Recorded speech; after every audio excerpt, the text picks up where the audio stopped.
Hello my loves. Welcome to the Spicy Stories Club channel. Follow now this spicy and surprising story. Kisses my loves.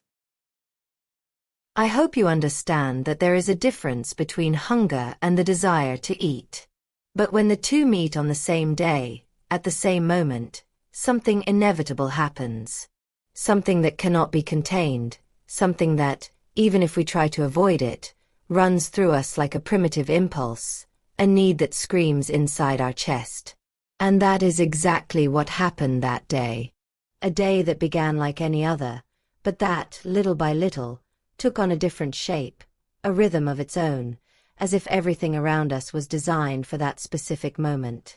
It was a warm afternoon in the countryside of Vermont, and our house, spacious and surrounded by ancient trees, seemed even larger in that silence that only long days bring. He was there, spending the day with us. I watched his steps, his gestures, the way he picked up glasses of water without thirst, as if he were looking for something to occupy his hands, as if he wanted to fill the space with small movements. But his eyes said more than any action. His eyes roamed over me, lingering on the details that the loose fabric of my clothes effortlessly hinted at. And at that moment, as I washed the utensils in the sink, I felt the weight of that gaze. The kind of gaze that a woman recognizes immediately, that makes her skin crawl before her mind even registers what is happening. I am Vanessa. I am just over 40 years old and have a lifetime of stories stored in every curve of my body. Stories that have been shaped by time, but that have never lost the essence of who I am. My long hair falls over my shoulders like a cloak, a reminder of the woman I have always been, of the strength and femininity that I carry without having to ask for permission. I dress as I please. I choose fabrics that glide over my skin, that enhance my silhouette with the naturalness of someone who has never apologized for existing. But inside the house, that presence seemed to have no value anymore. My husband, who once looked at me with desire, now saw me without really seeing me. His gaze passed over me as if I were part of the furniture, as if time had erased the woman he had known, without realizing that I was still there, alive, vibrant, desirable. On the streets, I felt confirmation of what I already knew. The glances that followed me, the discreet compliments, the small sparks of interest that appeared around me reminded me that it was not time that made me more beautiful, but the certainty that my essence remained intact. If my husband had fun out there, I don't know.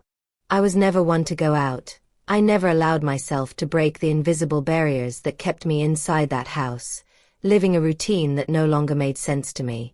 I kept myself in respect, in a kind of solitary loyalty, waiting for something that never came back. I was never one to play a DJ. I never ventured into something I didn't know because for me, contact has always been something profound, something that was only worthwhile if it was felt on the skin, in the look, in the connection that words cannot explain. In my mind, the idea of meeting someone new didn't even exist, because, first of all, I would need to leave home, I would need to break what was holding me back, I would need to free myself. But there was something that worried me even more.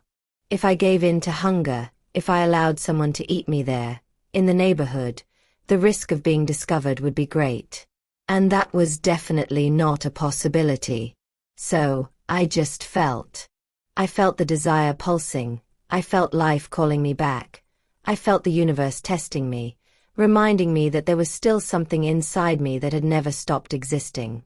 And that day, in that big silent house, in that moment when their eyes met without words, I knew that something had changed. And that perhaps it was only a matter of time until the inevitable happened. My daughter Emily had left home a few years ago to get married. She met a very good man named Michael, who was not only attractive, but also very respectful and affectionate. But over time, I realized that she was letting him down too. Little by little, I was building a friendship, because he talked to me openly. He was the only person I trusted to tell me some secrets. One day, Emily said that she needed to sleep in our huge house and asked to spend a weekend in one of the 5 bedrooms we have in our house. And of course I let them both come with me. It was very important. But I didn't imagine that she would come up with an idea in her head that would coincide with the same idea as her father, which caused some doubt in me. That day arrived, and it was a Saturday when they showed up. They left their bags in the living room, and I could see how restless he was, wanting to say something he couldn't say at that moment. I nudged him lightly, inviting him to have some tea in the kitchen, while Emily just stayed on her phone. He had told me how much Emily's behavior had changed, how much he needed to clear his mind, and he told me everything without filtering. I just watched as he washed a bowl with a thin cloth that, when water fell from a glass near his neck, revealed the beauty of her breasts, and he watched with attentive eyes. I made him a cookie to eat, so he would be calmer and more at ease. Later that same day, my husband had already gone out to play soccer with his friends, and to make matters worse, Emily simply said she had to go out too, to the house of a friend she hadn't seen in a long time. I was thoughtful, but at the same time calm, because I could talk about more things with him. As soon as they left, I prepared a simple dinner, but made with great care, so that we could stay in the kitchen talking and sharing experiences. I didn't even realize that I was wearing a lace fabric that highlighted some curves of happiness, while the top was graced by the volumes of a paradise glimpsed by an inviting gaze. I could feel his hunger with each passing minute, and I even more so. We were ready to vent everything we had experienced over the years. He had seconds a couple of times, and I served him more food. In the meantime, I put some pans in the fridge and took the opportunity to wash some dishes. At one point, he got up and came towards me, offering to help me wash the dishes. Suddenly, his hands were following a new path towards the sink. They were close by, as if to help, and I accepted that help, because it would make my job faster. I couldn't resist when I realized that he wanted to fix the drain. His nearby tool, stored in its little box, had a surprising texture, a necessary and ideal volume for the perfect fit. I held it close to the faucet while he slowly placed the tool in the hole, as if he were a professional plumber. He moved the cloth that was acting as an obstacle to the spectacle. The lights on illuminated a unique moment of help and mutual recognition of something I hadn't seen in a long time. In the window, I could see the skillful movements through 2 shadows that were constantly moving. I didn't want to leave that kitchen anymore, glimpsing a professional who was almost at the end of his repair, without knowing if I would have the opportunity to do it again. I offered him the back door in a simple way, so that I would be more satisfied and leave that work more complete and unique. I smiled at him, as a kind of freedom, letting him dictate the rules. The skin was soaked with the sweat of 2 people who seemed to be working under a scorching sun.